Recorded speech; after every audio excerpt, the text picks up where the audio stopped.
رحب بالمخرج السيد ناصر درويش وكل الحاضرين على نضاله وعلى ذلك الفكرة الجيدة هذه في كيفية التسويق للانتهاكات اللي وقعت سابقا.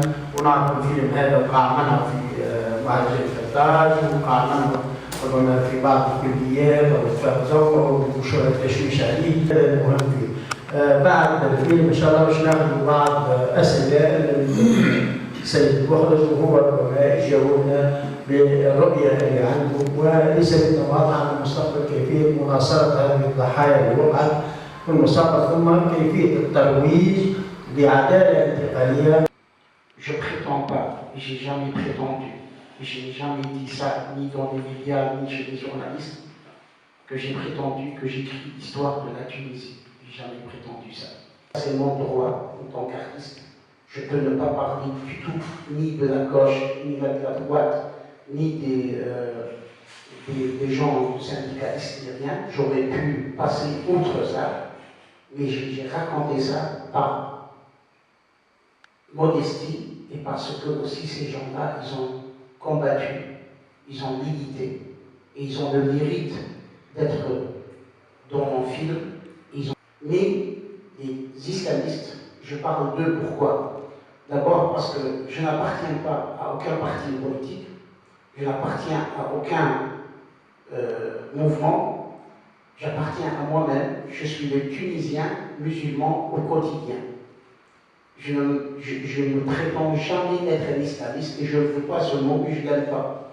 J'aime bien dire toujours que je suis un musulman au quotidien et que je suis quelqu'un qui est touché par ce qui s'est passé à mon peuple durant toutes ces années. Et les islamistes, je parle d'eux dans deux optiques.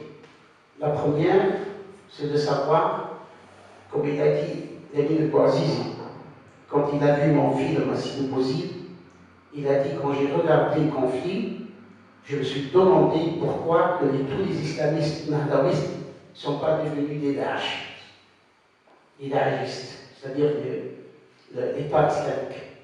Eh bien, ces gens-là, ils étaient maltraités, et ces gens-là, ils méritent qu'on parle d'eux, parce qu'en parlant d'eux, on parle de la vérité. Et cette vérité, si on ne parle pas de cette vérité, un jour ces gens-là, on va les perdre comme on a perdu les enfants des héros de ce film, parce que la Tunisie, elle a perdu en quelque sorte ces enfants qui ont vécu ces atrocités pendant 23 ans. Ils ont perdu un petit peu leur productivité, ils ont perdu leur développement, ils ont perdu leur essor. Tout ça, c'est dû à quoi? C'est dû au non-respect des droits de l'homme, au non-respect des droits humains, et cela fait retarder un pays. C'est-à-dire que notre pays, il a perdu 25 ans, 24 ans, un quart de siècle. Ces gens-là, qui étaient en prison, ils ne se sont pas développés comme ils devraient. Leurs enfants ne se sont pas développés comme ils devraient. Et l'économie tunisienne, en général, la culture, la société tunisienne a perdu tout ça. Et c'est pour ça qu'on doit se mettre tous debout contre cette tyrannie, contre tout ce qui peut toucher l'intégrité corporelle et individuelle de l'être humain. Secondo, j'ai voulu répondre aux questions de symbolisme. Je ne suis pas un être qui croit beaucoup au symbolisme. Je ne veux pas symboliser et je veux aller, c'est mon style à moi, je veux aller directement au but, raconter les choses telles qu'elles sont. J'ai fait dans ma vie 17 films, vous connaissez quelques-uns de mes films, que ce soit que j'ai fait au Canada ou bien que j'ai fait à la télévision tunisienne ou j'ai fait pour d'autres compagnies. J'ai toujours été direct, j'ai toujours raconté les choses telles qu'elles sont, d'une simplicité la plus possible. Je suis très simple dans ma vie, dans ma pensée, et je pense que cela touche mieux les gens, vont directement au but. Et ce que j'aurais voulu par ce film, c'est surtout dire aux Tunisiens, vous n'avez aucune chance. Aucune. Vraiment, que deux solutions. Ou bien vous allez à la guerre civile, ou bien vous mettez la main dans la main, et je crois que c'est la meilleure solution. Tous les Tunisiens, ils ont franchi le cap de la guerre civile à plusieurs reprises, commençant par 18 octobre et finissant par le compromis des Tunisiens avant les dernières élections. Les Tunisiens, ils sont sur le bon chemin, ils sont sur les rails, ils ont devant eux l'avenir et devraient avoir cap sur cet avenir et ne pas regarder à d'autres choses. Que le monde nous aide, mais qu'il nous laisse tranquilles. Ce qui est très important pour moi, c'est de vivre dans cette Tunisie avec de l'amour et non pas avec de la haine. La haine ne construit rien. La haine détruit. Et la haine, elle est passive par les lois internationales. On voit beaucoup de haine. Quand je suis revenu de l'exil, je suis un exilé forcé depuis 25 ans, un quart de siècle. Et quand je suis revenu en Tunisie, j'ai trouvé beaucoup de haine parmi les Tunisiens. Il faut enlever cette haine parce que l'appel à la haine, c'est condamnable par les lois internationales. On ne peut pas appeler à la haine. La haine ne fait qu'envenimer les choses. La deuxième chose, c'est qu'il faut donner, à mon avis, de l'espoir. C'est ce que j'ai essayé de faire à travers mon film. Mon film, c'est un conflit, c'est vrai, c'est un conflit entre belligérants, un conflit entre visions différentes, mais c'est un conflit pour aussi appeler à l'entraide, pour s'entraider. C'est un conflit pour faire des compromis. C'est un conflit pour l'amour, c'est un conflit aussi pour l'espoir. Et je crois, si le monde arabo-musulman est arrivé aujourd'hui à Daesh, c'est à cause d'une seule chose, c'est qu'on a enlevé l'espoir.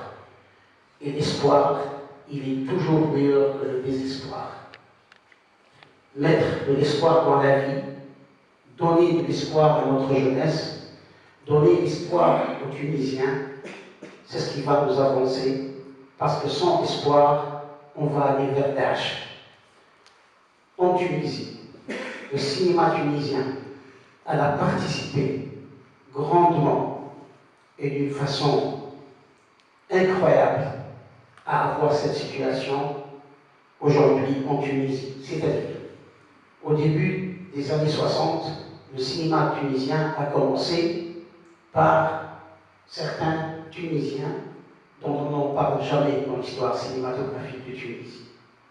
2 ou 3 Tunisiens, un, il s'appelle Abdelhak Lessoud, et un autre qui s'appelle Hassan Bouzriba.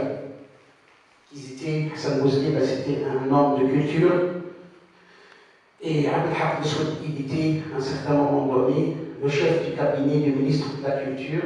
C'est eux qui ont commencé ce qu'on appelle les cinéastes amateurs, et ils ont fait des clubs d'Orly des cinéastes amateurs. Ils ont fait aussi les clubs de cinéma de Naples et de Sousse, mais on n'en parle jamais. On parle de Barachia, on parle des autres, ceux qui sont arrivés après, en 64. On ne parle pas d'ailleurs de Omar Khalif, qui était un des premiers, des pionniers des clubs de cinéastes amateurs. Donc maintenant, il est malade, il est dans son appartement. J'ai eu l'occasion d'aller le voir dernièrement pendant le festival des réalisateurs tunisiens dans mon film, il y a participé. Et c'est comme ça qu'on a fait des tâches. C'est comme ça qu'on a effacé des êtres humains en Tunisie. Des êtres humains, on les a effacés de l'histoire de la Tunisie.